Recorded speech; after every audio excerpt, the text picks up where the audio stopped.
Hi, my name is Aya. You're watching Aya Reads, and I'm here to do my recent reads. So this is gonna be the next 10 books I've read. So 51 through 60. My reading, I mean, it's going better really, but I am really behind on my Goodreads goal. So we'll have to see if I can actually manage to reach 100 books at the end of the year. But yeah, as always with these recent reads, I will have a playlist linked for you of every single book I read this year. So all my recent reads videos. As always, within the recent reads, I will talk about the books in order of enjoyment. So I'll start with the book I enjoyed the least and work my way up to my favorite book I read this time around. Most of these I've read or will be reading for vlogs. So in that case, I won't spend too much time talking about it. Let's get started. The book I enjoyed the least, which is actually my one and only 1-star read this year actually, is More Than This by McLean. So this one I read for my read and unhaul video. Of course, I'll link that video for you. This book I bought like over 10 years ago, and I'm not sure if I would have enjoyed it if I read it back then, but I don't think I would have given it 1 star. So this book, you follow Michaela and Jake, and they meet on what is the worst day of her life. She catches her boyfriend cheating on her with her best friend. When she sees that, Jake walks into the bathroom where all of that is happening, and it is on her prom night. So on both of their prom nights, but they go to different schools. So Jake invites Michaela to go with him to his prom night, basically. She agrees because, I mean, what else is she's supposed to do? And then the night ends with her going home and finding out that her house has burned down and her parents and her sister died. So now she has no place to stay. She cannot obviously stay with her boyfriend and her best friend, considering what happened earlier in the night. And there's really no, she doesn't really have a good place to stay. So Jake ends up inviting her to stay at his house. And basically his family takes her in, and this is their romance. I had a lot of issues with this book. First of all, I felt like this was torture porny. Like at one point I was like, okay, surely, and don't call me Shirley, not one more bad thing can happen to this one main character. Also, both of these characters were irrationally jealous in that I actually started questioning whether or not this was the start of an abusive relationship between Michaela and Jake. Because Jake, some of the things that came out of his mouth were unhinged and unreasonable. And Michaela was just too wishy-washy for me, which on the one hand I get. I mean, her whole life has been turned upside down.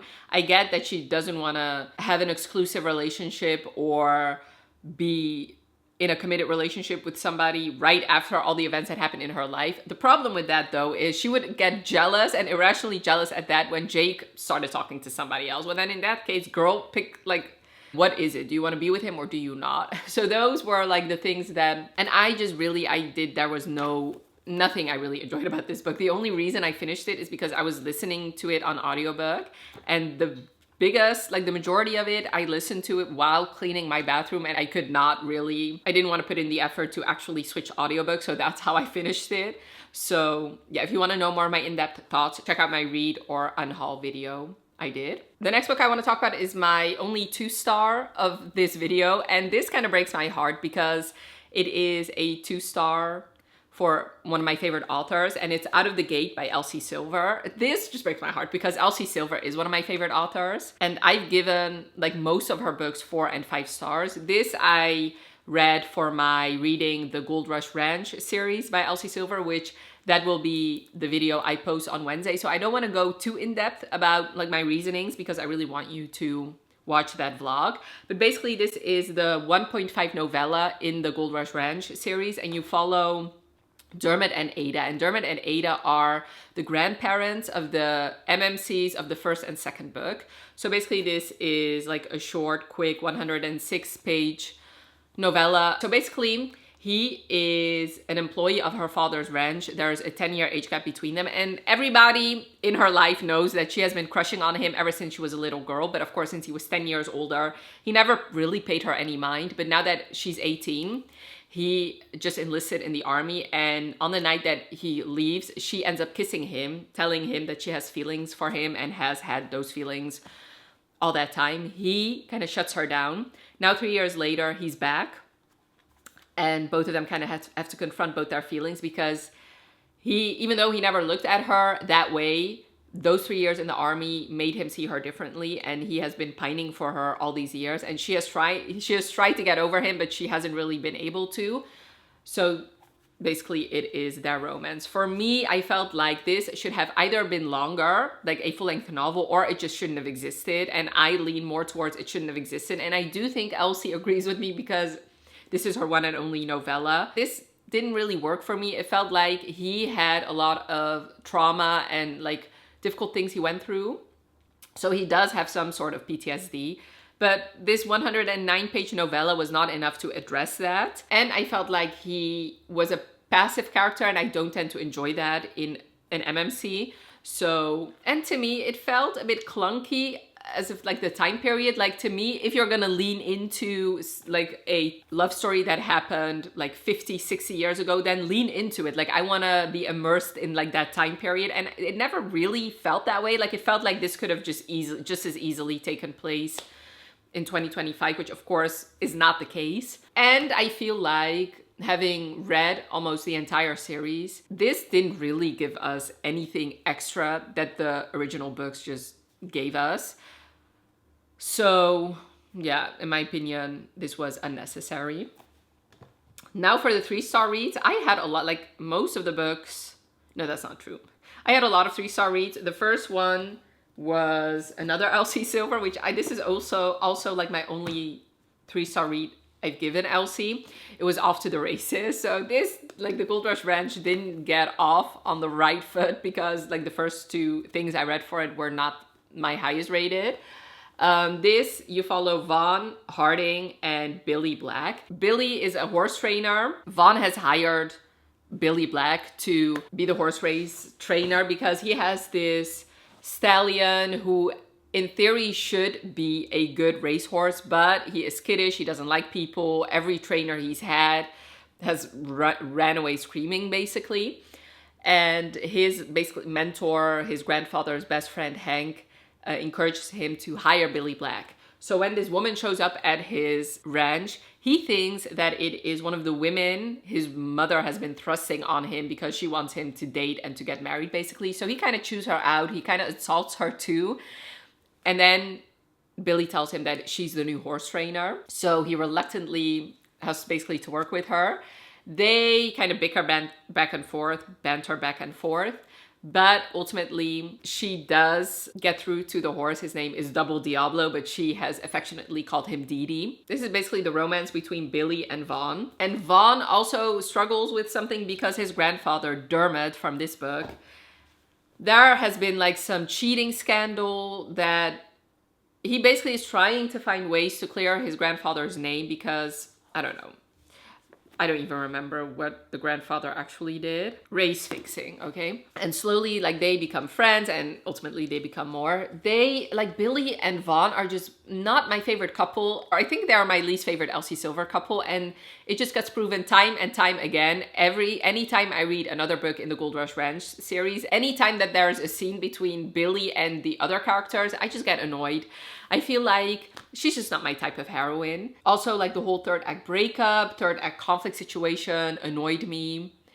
And I felt like, and this is her first book she's written, so it makes sense, but they felt like one-dimensional characters to me. And once again, it gets proven whenever, especially Billy shows up in the other books. I don't like her. I don't know why, but I feel like she just judges people too easily, and she holds grudges like no other, and it annoys me.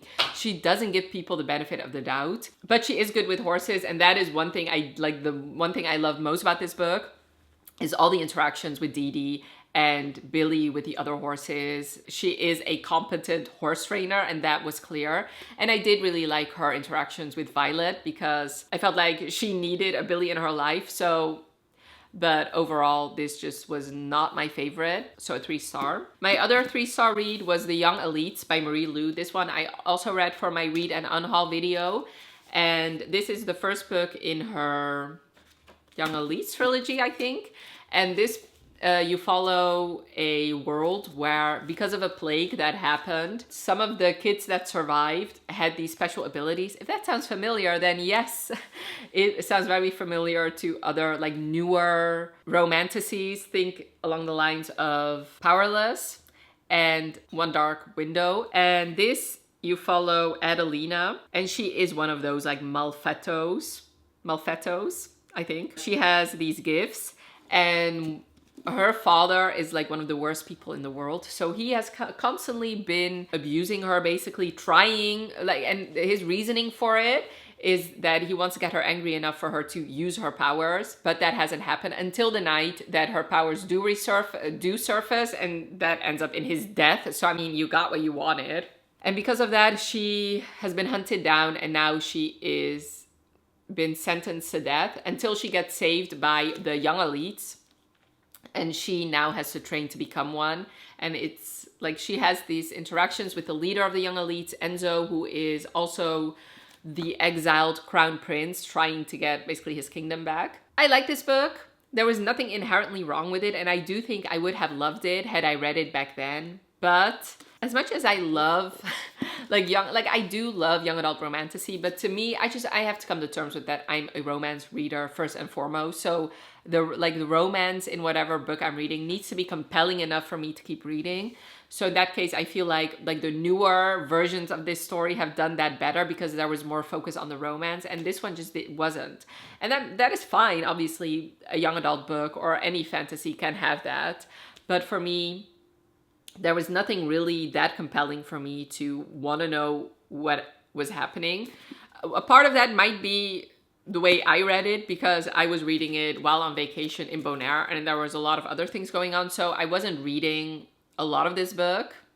Like, I wasn't binging this book. Like, I was reading a couple chapters here and there while I was on the beach not doing anything else. So, I mean, it would make sense. But anytime I put this book down, there was nothing, I wasn't really thinking about this book or wanting to know what was happening. So in that case, it's a 3-star. If you want to know more in-depth thoughts, definitely check out that vlog. Because I feel like I don't know, I don't really remember a whole lot about this book.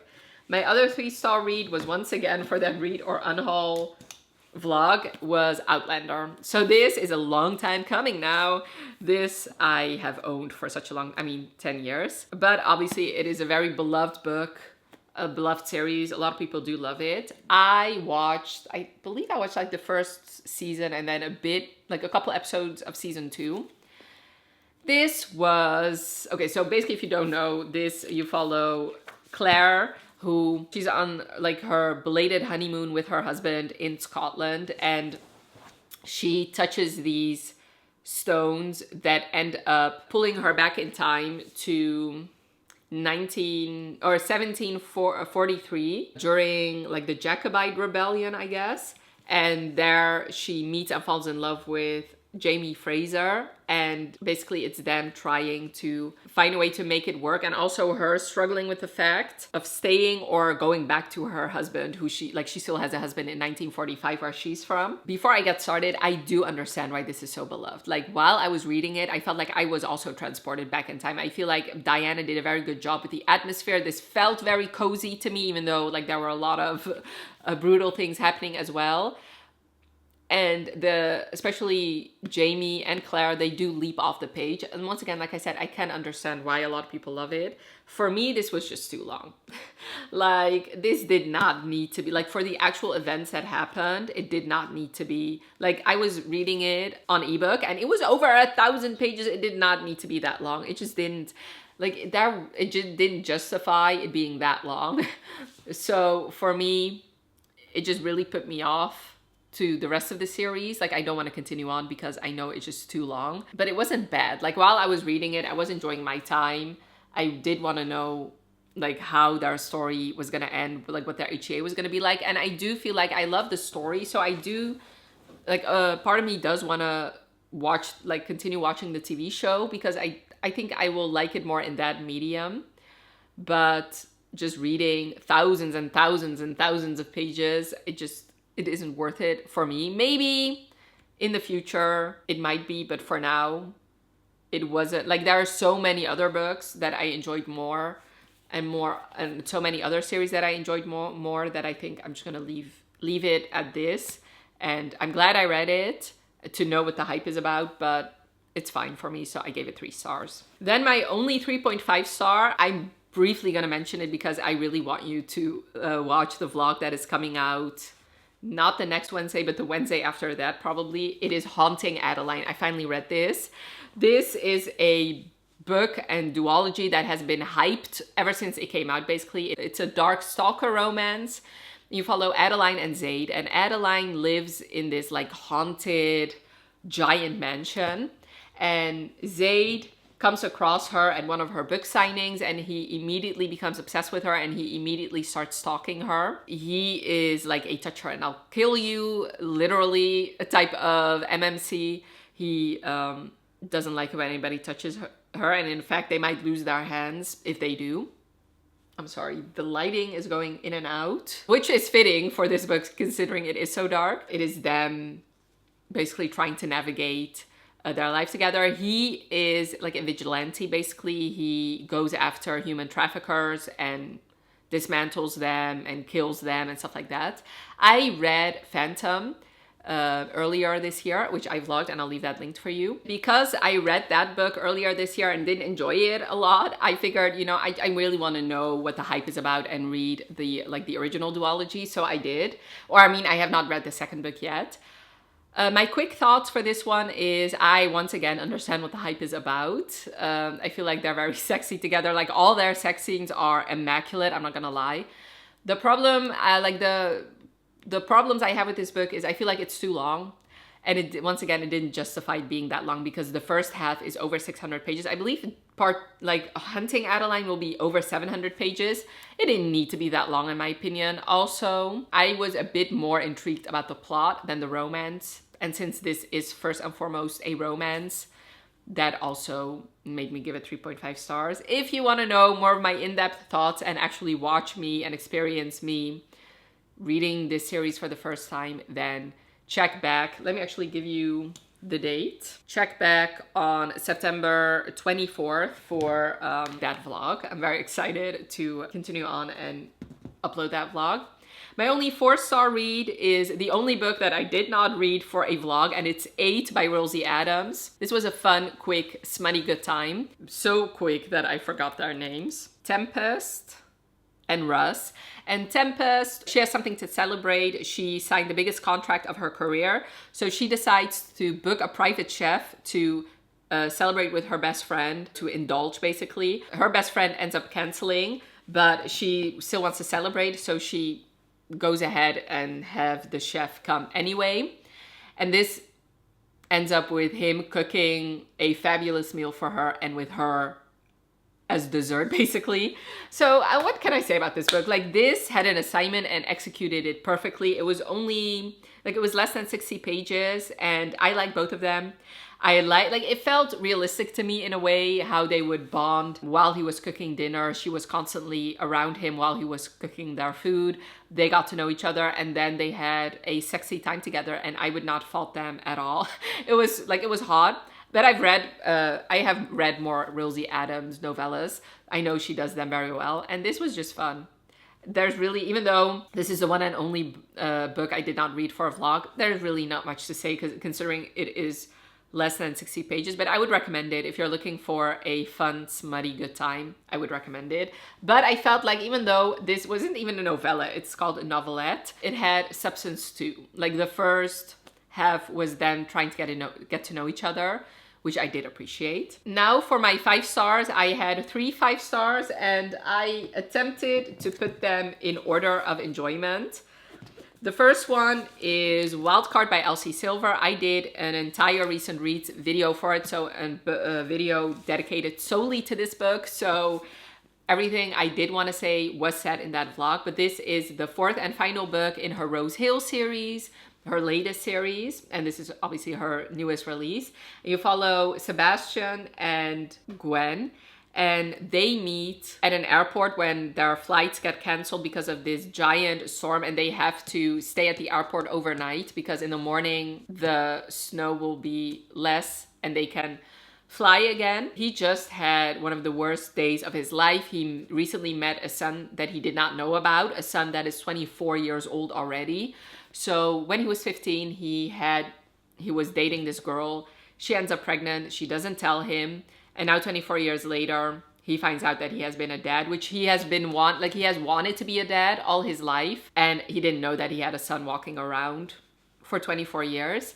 So she kind of she's interested in him. She's a glass half full kind of person. So she sees that he's kind of being a grumpy grump. So she decides to make it her mission to kind of cheer him up. So they have this like a magical, amazing time at this airport. They exchange numbers. And they don't exchange numbers. He gets her number. And when he texts her, she doesn't respond. 2 weeks later, he texts her again. She still doesn't respond. So he thinks, she just ghosted me. A couple months after that, he gets invited to his son's birthday party. And who should be there but Gwen? And she gets introduced to him as his son's girlfriend. At the birthday party, they realize that since he didn't sleep all night, he made a mistake when getting her number. He basically typed one number wrong, which is why she never responded, and she thinks that he ghosted her too. Now, a couple months after that, she shows up at Rose Hill. Now she's the new yoga instructor, and she's friends with the girlfriends of his friends. So he is in the single dad's bowling league. So they now have to spend time together, and they still have feelings, but he wants to have a relationship with his son, and it's not going so well. So he knows that dating his son's ex will not bode well for their relationship. So she wants to still date him because in her mind, she never really had a serious relationship with the son, but he thinks that she's off limits and it's their romance. I really enjoyed it. It is my favorite in the Rose Hill series. I had a wonderful time with this book. There's also a scene stealer in here in Clyde, who we've seen around, but he always was like this caricature in the other books, and in this book he really shone, and I enjoyed every single scene with him. I love the relationship he built with Gwen, because Gwen has daddy issues. She doesn't have any relationship with her father, so to see Clyde kind of take that role in her life, I really loved. There's also a kidney giving scene in this book that I also found very heartwarming. This is very much Grump Sunshine, because Bash is definitely grumpy, but he has a very good heart, and Gwen sees that right away, and Gwen definitely is, like I said, a sunshine. I enjoyed every single second of this book. I had a wonderful time, and I cannot wait to read Elsie Silver's newest series, which comes out, I believe, in March of 2026, and I cannot wait. My next 5-star read was A Photo Finish by Elsie Silver once again. This so far but I have not finished the entire Gold Rush Ranch. So far, this is definitely my favorite. And I figured it would be, considering this is the book that is most closely tied to the Chestnut Spring series, because you follow Violet Eden, Harvey's daughter. So you follow Violet and Cole, and in the first book, there's an interaction between them where you don't really know what is going on. But Violet, since she was so suffocated by her 3 older brothers and her father, she was on a rebellious streak. She decided to post a naked picture of herself on this kinky forum, and multiple people respond, but the one that she's most intrigued by is this guy. He ends up asking her if she'd be willing to work for him exclusively, meaning that she'd send him pictures and videos of anything he requested, and he would pay her $2,000 a month or something, or a week or whatever, or every 2 weeks, I think. So she declines because she doesn't actually want to do that, but they do end up forming this friendship, or they talk to each other, and then something happens that ends up with her ghosting him for a year. She doesn't know what he looks like, but he has seen her. So when he sees her again as the Gold Rush Ranch jockey, he right away kind of tells her, he calls her by her screen name.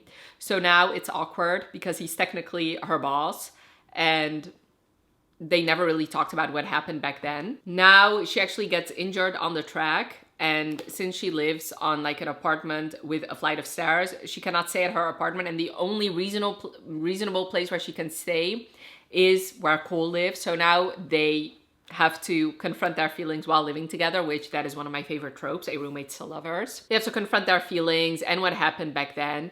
Cole is a veteran, so he has PTSD. He also is a scarred hero because he is scarred from the war, basically. It's that romance. I really loved it. Like, I loved everything about this book. This book is what Hopeless should have been, in my opinion. I feel like she did a better job with like the army vet in this book than she did in Hopeless. I really like both of them together. I feel like everything in the third act made sense. Cole's fears make sense because if you don't know, Vaughn and Cole's father used to be a jockey and he actually died on the track. So now dating somebody who has the same job as his father, like his fear surrounding that makes sense. Yeah, I really love this book. Like, I enjoyed every single second of it. I actually inhaled this book. Like, I read most of it in a day when, like, before that, it took me like 5 days to finish a book of similar length. Yeah, and I obviously loved seeing the Chestnut Springs cameos. I really love this book. It's one of my favorite Elsie Silvers. And last but most certainly not least is Warrior Princess Assassin. This just took me by surprise. It was very unique and I just enjoyed every single second reading this book. For this one, I also did a recent reads video, which I'll leave linked for you. But this is a polyamorous romantasy. You follow Princess Jory, King Maddox, and Asher, who is a assassin. Basically, Jory is a princess. Her kingdom, basically, the only person of the royal line who actually has powers is her father, and he's dying. And her brother, who's the crown prince, he doesn't have powers, and she doesn't either. So they need an alliance with a different kingdom who actually has powers to protect them from this other kingdom.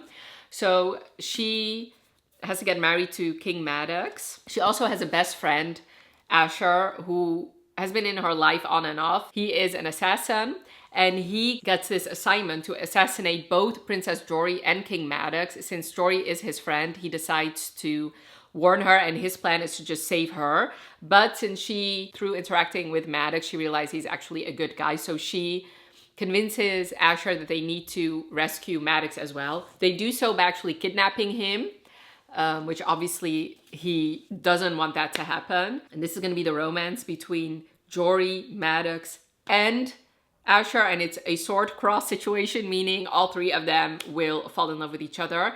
I really love this book. Like, I was giggling and kicking my feet. I enjoyed every single second of this. Not every single second. So the first part, like before all three of them actually interact together, was fine to me. Like, honestly, it felt like a mid-romantasy. But when we finally got scenes of all three of them interacting, I ate this book up. Like, I ate this book up and left no crumbs. And I do have to say, at first, I was like, why is Jory here? Because I felt like the people who had the most chemistry together were Asher and Maddox. But when I finished it, and you can see that in real time with my vlog, I feel like it needed to be a polyamorous relationship because I felt like all three of them added something unique to this throuple, and I just loved it so much.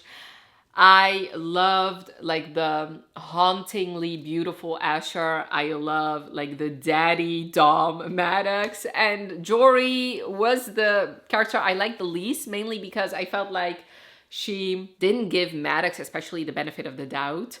But I do feel like she's the kind of character that can grow on me, and I do feel like I can love her in other books. So I cannot wait to read the sequel. Hopefully this will be at least a trilogy, if not more, because I would love that.